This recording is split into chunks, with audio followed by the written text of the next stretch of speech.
आज अति पिछड़ा आरक्षण बचाओ आंदोलन के तहत यहाँ पे हमारे सभी साथी उपस्थित हुए हैं।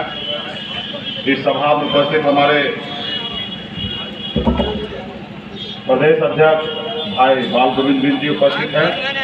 इस सभा में उपस्थित हमारे जिला अध्यक्ष सिद्धार्थ बिंद जी उपस्थित है, बजरंगी बिंद जी, हमारे पटना से आए पटवन बेलदार जी जो कार्यक्रम की तैयारी करा रहे हैं, हम सभी के अभिभावक श्याम बिहारी बिंद जी उपस्थित हैं, हमारी बहन विजेंता बिंद जी यहाँ पर मंच पर उपस्थित हैं, राम आशीष चौधरी जी, राम सकल चौधरी जी, अशोक पासवान जी, वीआईपी पार्टी के नेता विनय बिंद जी, राममिलन चौधरी जी, राजकिशोर चौधरी जी, इस सभा में उपस्थित कृष्ण मल्ला जी, सुरेंद्र बिंद जी, मंगल खरवार जी, आदर्श मुखिया जी, भूअली चौहान जी, ऋषभ बिंद जी, डॉक्टर अवधेश जी और इस सभा में उपस्थित बहन सरिता सानी जी, पूजा सानी जी, जो छोटी बेटी बहन गायत्री उपस्थित हुई थी, मुन्ना गायक जी, इस सभा में उपस्थित प्रदीप बिंद जी, अनिल जी जो मोतिहारी से आए हैं, राजन जी, विवेक कुशवाहा जी जो सासाराम से उपस्थित हुए हैं, अशोक यादव जी जो साथ में आए आरा से, सूर्य वंशम बिंद जी, राजेश बिंद जी, हरवंश बिंद जी, तमाम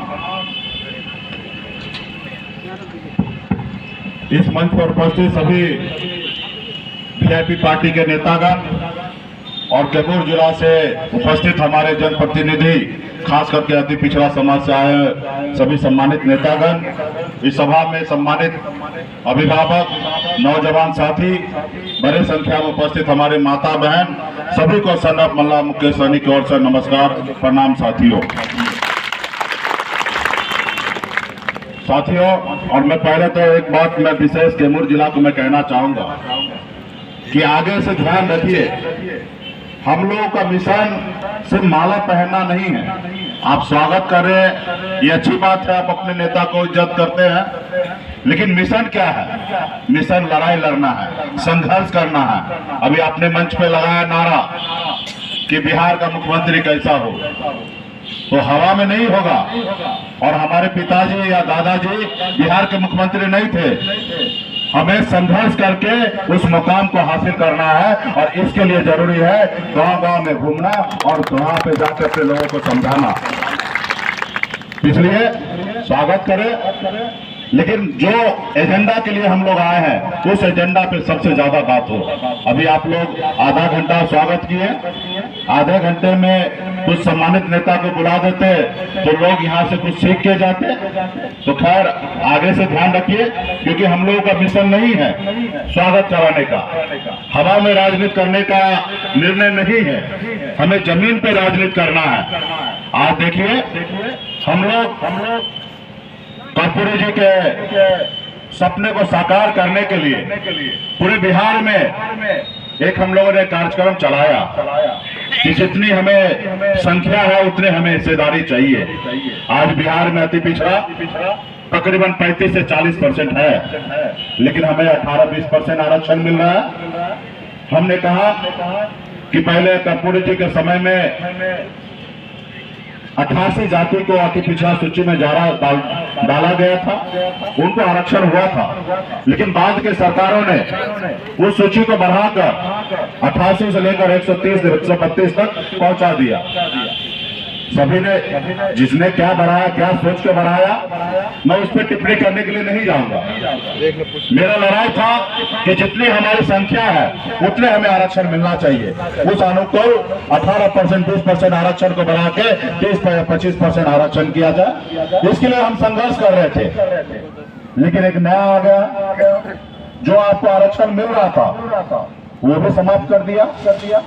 एक हिसाब से मान लीजिए कि आज आपका आरक्षण समाप्त है। आज हम लोगों ने अति पिछड़ा के लिए आरक्षण लड़ाई लड़ रहे थे, उसके साथ साथ हम निषाद समाज के हक अधिकार के लिए उनके आरक्षण की लड़ाई लड़ रहे थे। कि अगर बंगाल में निषाद को आरक्षण मिल रहा है, अगर दिल्ली में निषाद को आरक्षण मिल रहा है, निषाद के सभी उपजाति को, तो उत्तर प्रदेश हो या बिहार और झारखंड क्यों नहीं मिल रहा है? जब देश एक है, संविधान एक है, देश के प्रधानमंत्री एक है, तो फिर हमारे साथ भेदभाव क्यों? एक जमाने में अगर गलती हुआ किसी अधिकारी से, किसी पदाधिकारी से, किसी सरकार से, उसका दोषी आज हम लोग भुगत रहे हैं।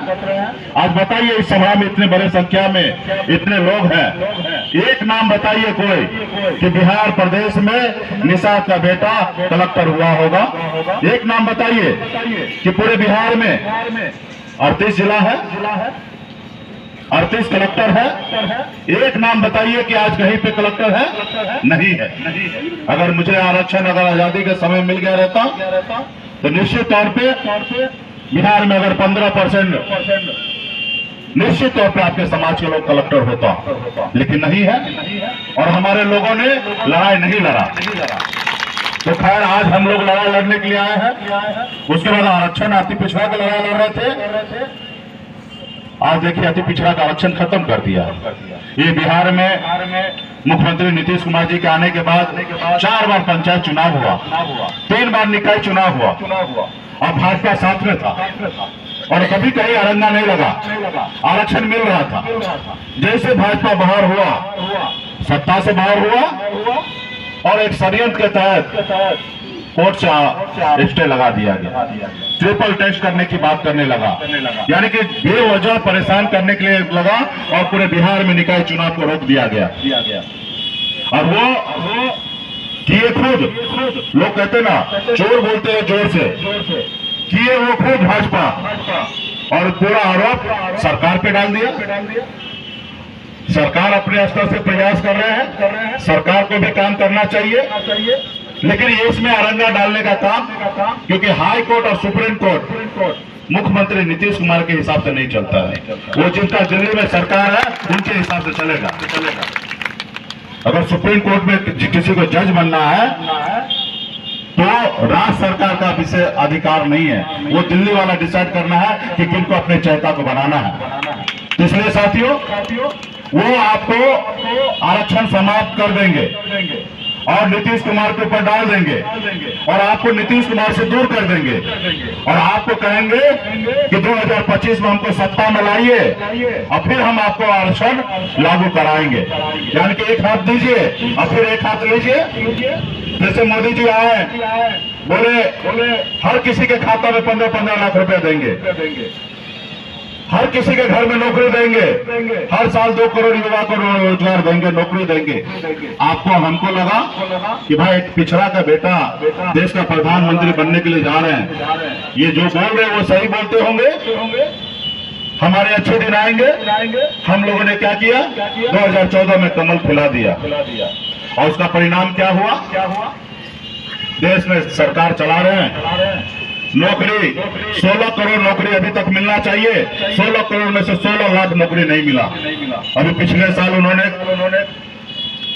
पार्लियामेंट में उन्होंने कहा 6,97,000 नौकरी हमने दिया, यानी कि 1% भी जो उन्होंने कहा उसको 1% भी पूरा नहीं किया। 100 में से एक भी नौकरी नहीं दिए। खैर, ये तो बहुत बड़ी बात है। 15 लाख में तो 15 पैसा भी नहीं आया होगा खाता में। विदेश से काला धन लाना था, उल्टा लाखों अरबों करोड़ रुपया विदेश पहुंच गया काला धन में। और हमें लगा हमारा अच्छा दिन आएगा, लेकिन मोदी जी के आने के बाद एक्चुअली मालिक मोदी जी नहीं है। अगर वो मालिक होते तो मुझे पूरा भरोसा है, क्योंकि वो पिछड़ा समाज के आते हैं, तेली से आते हैं, निश्चित तौर पे मेरे लिए काम करते। मुझे पूरा भरोसा है इस देश के 85% जो ओबीसी SC जो लोग हैं, उससे मुझे पूरा भरोसा है।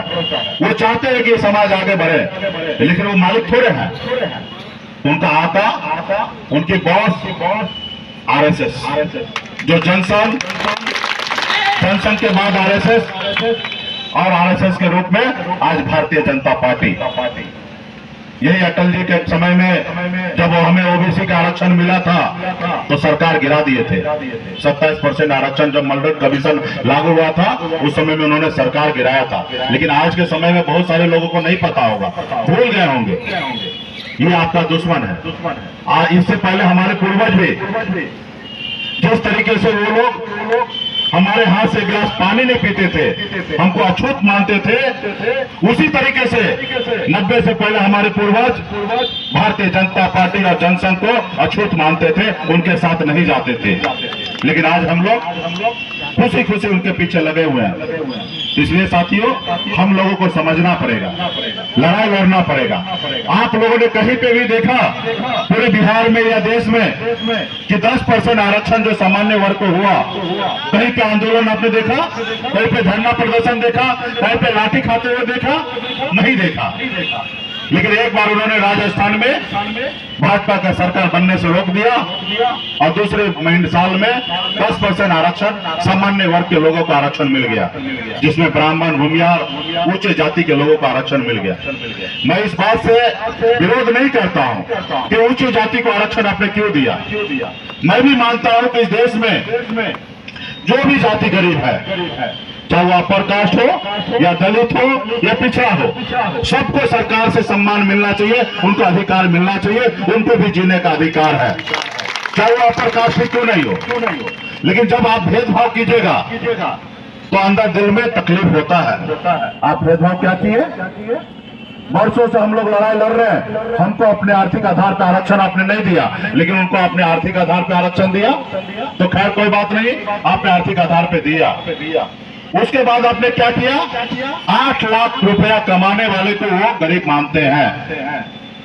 यानी कि 8 लाख रुपया महीना कमाने, साल का कमाना मतलब 60,000 रुपया महीना का।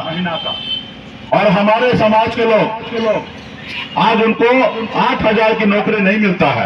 अब 12 महीने में वो 96,000 रुपया कमाएंगे, यानी कि 1 लाख भी नहीं कमाएंगे, लेकिन उनको आरक्षण नहीं मिल रहा है। फिर आइए, आपके देश में आबादी सिर्फ 10 से 12% है, और 10 से 12% अगर आरक्षण है, आबादी है, तो आप 10% आरक्षण ले लिए। लेकिन इस देश के 85%, 90% ओबीसी, SC, ST के लोग हैं, आप उनको कितना परसेंट आरक्षण दे रहे हैं? 49% के अंदर में आप दे रहे हैं कि उसमें रहो। यानी कि अति पिछड़ा 35-40% है, लेकिन आप 18% आरक्षण दे रहे हैं। यानी कि एक रोटी में 2 आदमी मिलके खाओ, लेकिन आप एक आदमी के पीछे 1 रोटी आप दे रहे हैं। फिर आपने 8 लाख कमाने वाले को दिया। अगर आर्थिक आधार ही सही है तो मैं कहता हूं कि देश में जाति का जनगणना कीजिए, जिस जाति का जितना संख्या है उस अनुकूल आर्थिक आधार पर आरक्षण लागू कीजिए। जितने भी देश में आरक्षण है 100% लागू कर दीजिए। SC, ST को 15% देने के बाद 85% आरक्षण को आर्थिक आधार पे बांट दीजिए, और आधे आरक्षण को आप क्वालिटी बेस बांट दीजिए। देश भी हमारा आगे बढ़ेगा और गरीब मजदूर पिछड़ा समाज भी आगे बढ़ेगा। लेकिन आपका एजेंडा नहीं है, आपको गरीब बना के रखने का एजेंडा है। और आप लोग जीता जागता उदाहरण आप हमको देख लीजिए।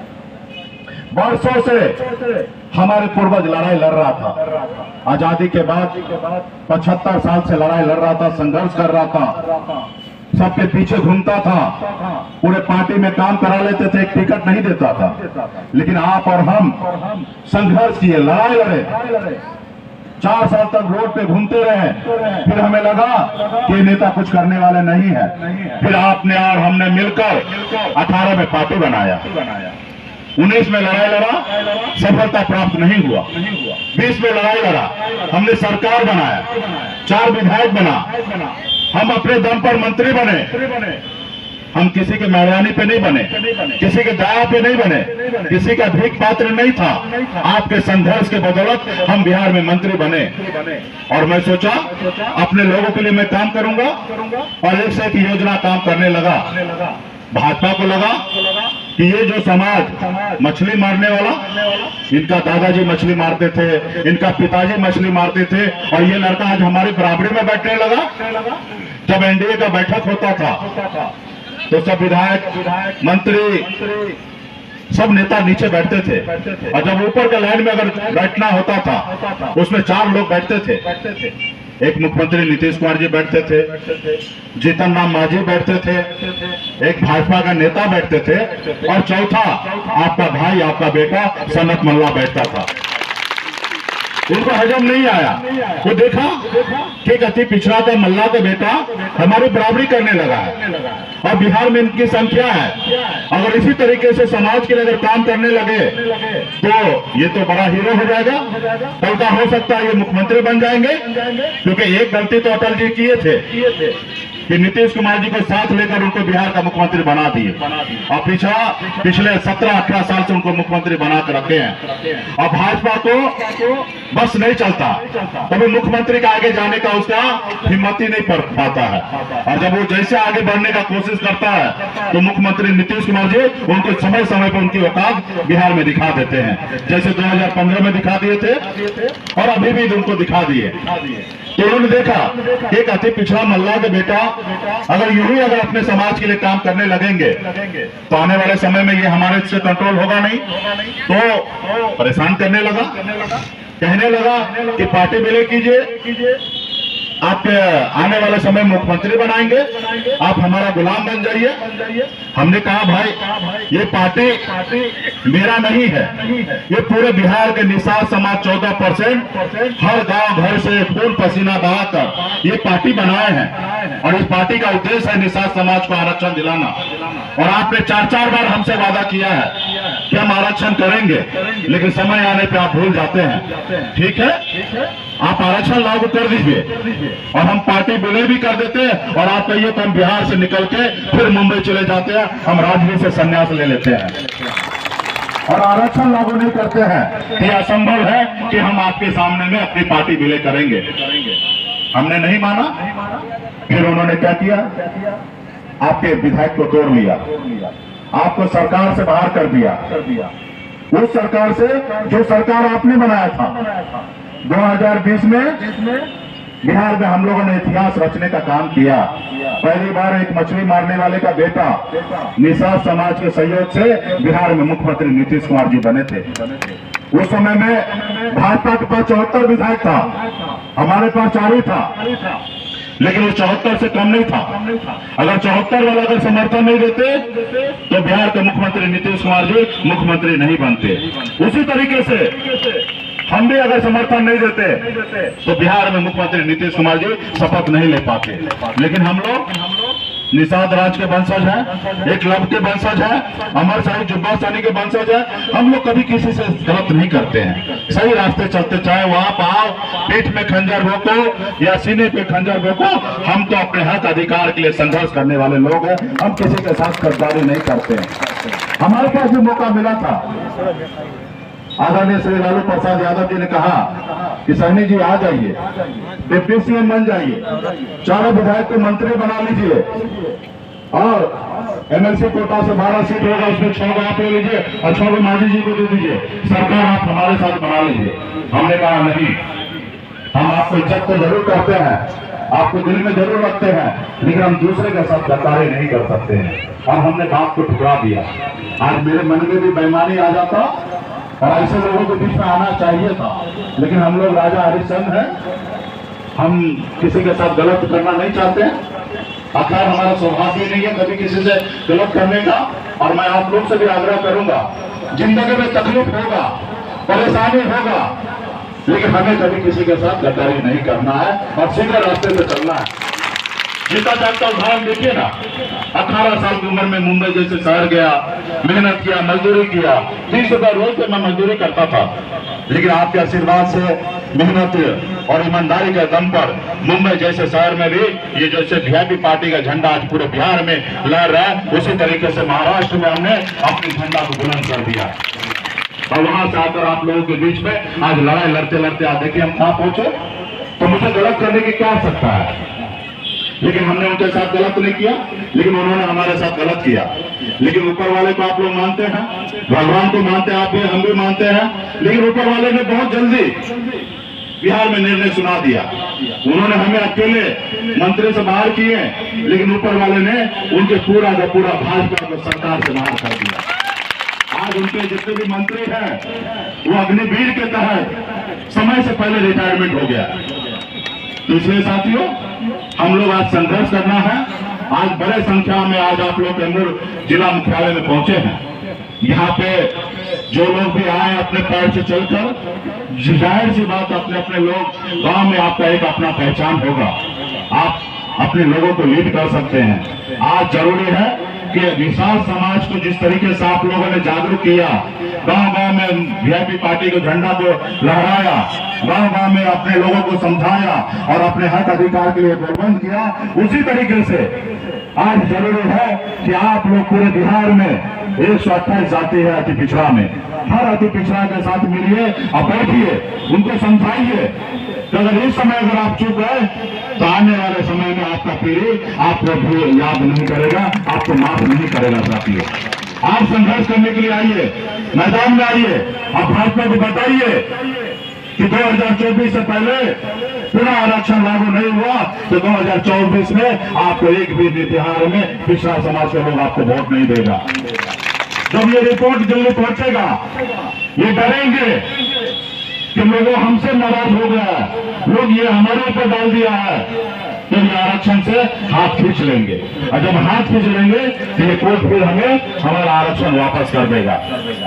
अगर हम लोग गुमराह हो गए, हम अपने रास्ते पर भटक गए, हम नीतीश कुमार के पीछे चले गए, सरकार के पीछे चले गए, तो भाजपा उसी बीच में एक खेला कर देगा, आरक्षण समाप्त कर देगा। ये काम भाजपा ने किया।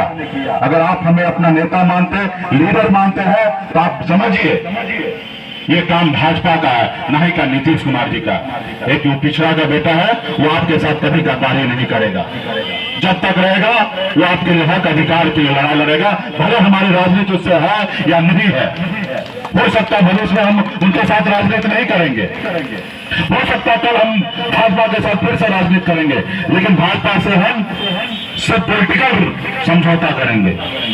हमारा विचार का समझौता उससे कभी नहीं हो सकता है। हम मर मिट जाएंगे लेकिन हमारा विचार का समझौता भाजपा आरएसएस से कभी नहीं हो सकता है, क्योंकि हम पिछड़ा का होता है। राजनीति में आज क्या है कि सब चाहता है कि हम आगे बढ़े। आज तेजस्वी को भी लगता है कि एक पिछड़ा का बेटा बिहार में डिप्टी सीएम बन जाएगा, हमारे बराबरी करेगा, कल हो सकता है यही मुख्यमंत्री बन जाए।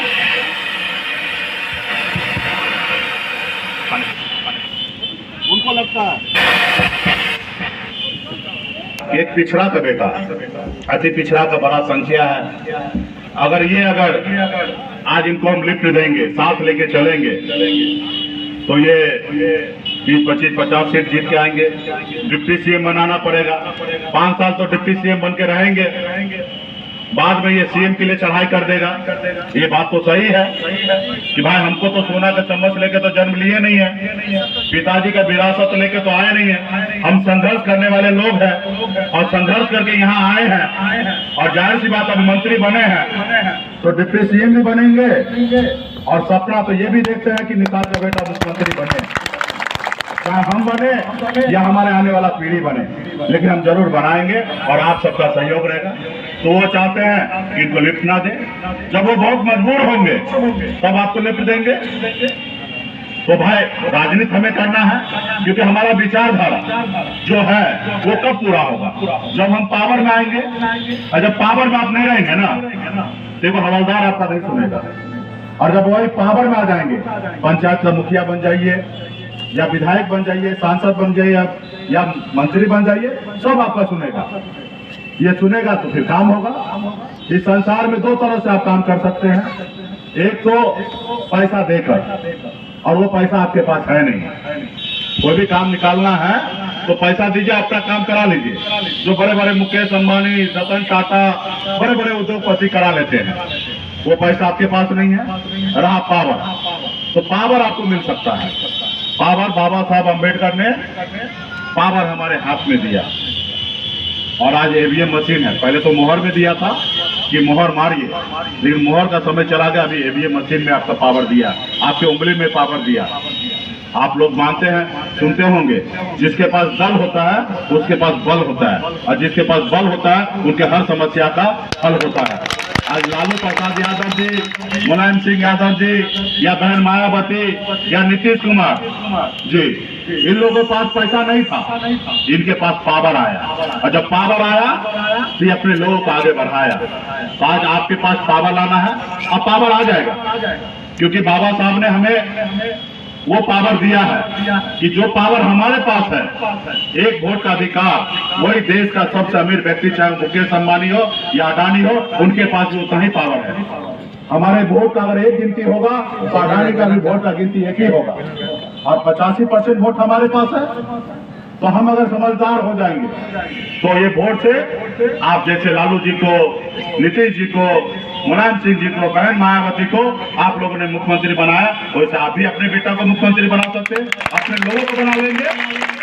आज हमारे नाई समाज के हमारे जननायक कर्पूरी ठाकुर, एक पिछड़ा अति पिछड़ा का बेटा वोट से ही मुख्यमंत्री बना ना, संघर्ष किए, अपने लोगों को समझा पाए, राज्य में उनका अपना एक पहचान बना, लोगों ने उनको मुख्यमंत्री बनाया। तो आने वाले समय में गठबंधन हम कभी किसी से भी कर सकते हैं, गठबंधन में कोई लड़ाई नहीं है, ये पावर की लड़ाई है। देश का, दुनिया का सबसे बड़ा पार्टी भाजपा, वो भी गठबंधन करता है। आज आपको पता है सिर्फ एक सीट के लिए बिहार में एक सीट उपचुनाव होना है। आज जो बिहार का विपक्ष सरकार में है, नीतीश कुमार जी के प्रत्याशी का नाम का घोषणा भी हो गया, आज नॉमिनेशन भी हो गया, और भाजपा इस देश की इतनी बड़ी पार्टी है, राज्य में अपने आप को कहते हैं हम सबसे बड़े पार्टी है, लेकिन एक सीट के लिए वो नाम डिसाइड नहीं कर पा रहा। वो मुखसन और मल्ला को तेल लगा रहा है कि आप ही ये सीट ले लीजिए और आप हमारे साथ आ जाइए, आप लड़ लीजिए, अपने परिवार को लड़ा लीजिए, आप हमारे साथ आ जाइए, आगे सोचेंगे। हमने कहा ये अपने लिए अकेले मेरे लिए पार्टी नहीं बना है, ये समाज का उद्देश्य के लिए पार्टी बना है, घर परिवार के लिए पार्टी नहीं बना है, ये समाज का उद्देश्य के लिए पार्टी बना है। आप आरक्षण पे पहले निर्णय लीजिए, उसके बाद आपसे बात होगा, वरना कोई बात नहीं होगा। तो आने वाले समय में आज वो एक सीट के लिए डर रहा है कि वो क्या करें।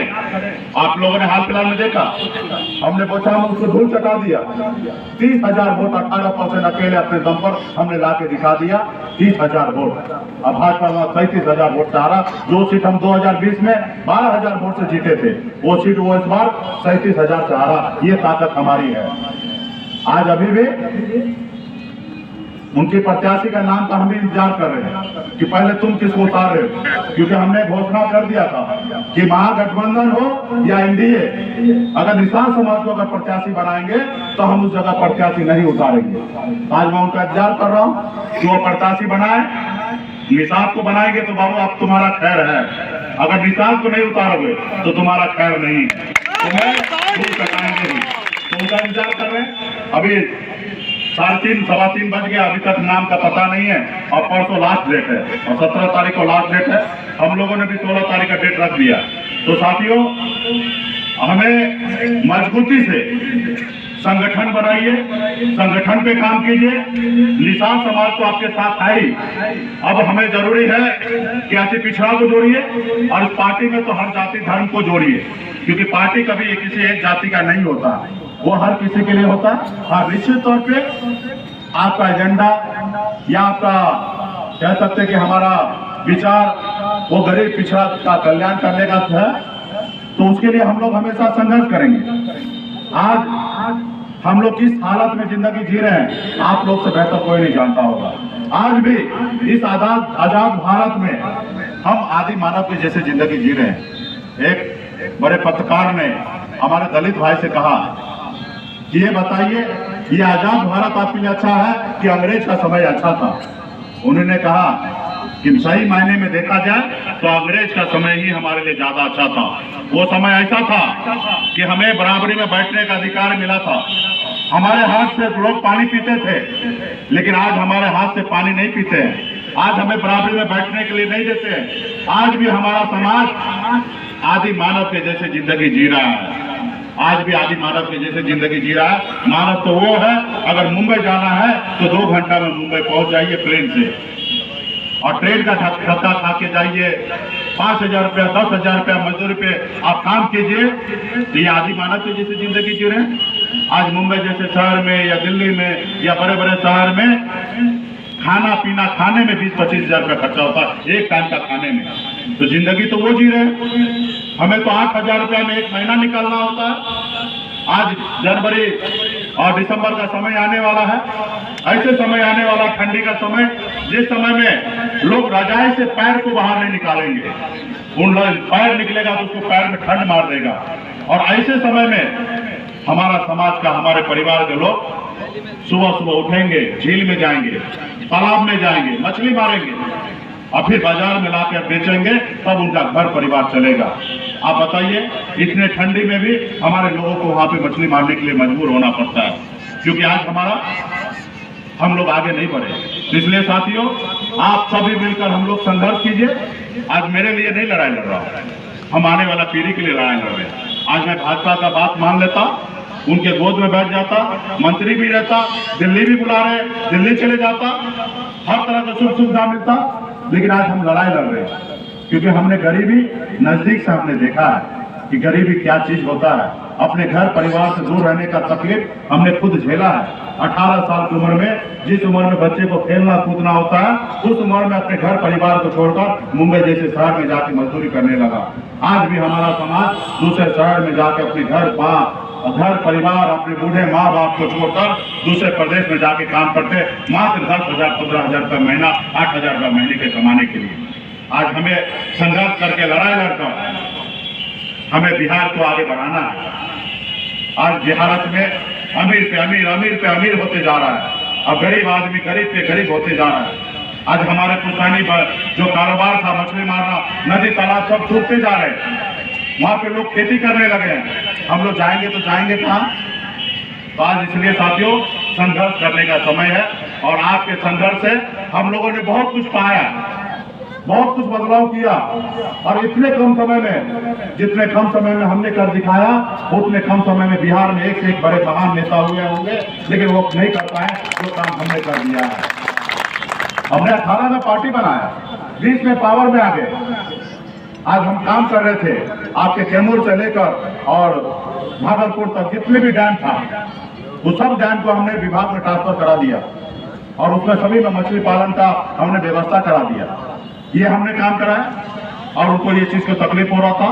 तो इसलिए साथियों, ये अति पिछड़ा आरक्षण के लिए हम सभी को संघर्ष करना है।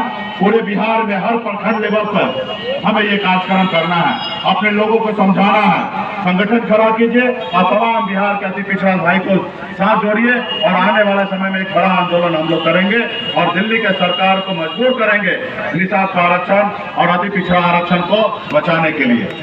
और आरक्षण के आने वाले समय में कोटा को बढ़ाएंगे। कर्पूरी ठाकुर जी को सपना को चूर चूर होने नहीं देंगे। साथियों, हमारी जितनी संख्या है उतने आने वाले समय में हम लोग आरक्षण लेके रहेंगे और वही कोटा के अनुकूल काम करेंगे। साथियों, इसलिए तमाम हमारे पार्टी के शुभचिंतक, पार्टी के पदाधिकारी, आप लोगों ने बहुत ही अच्छा कार्यक्रम किया है।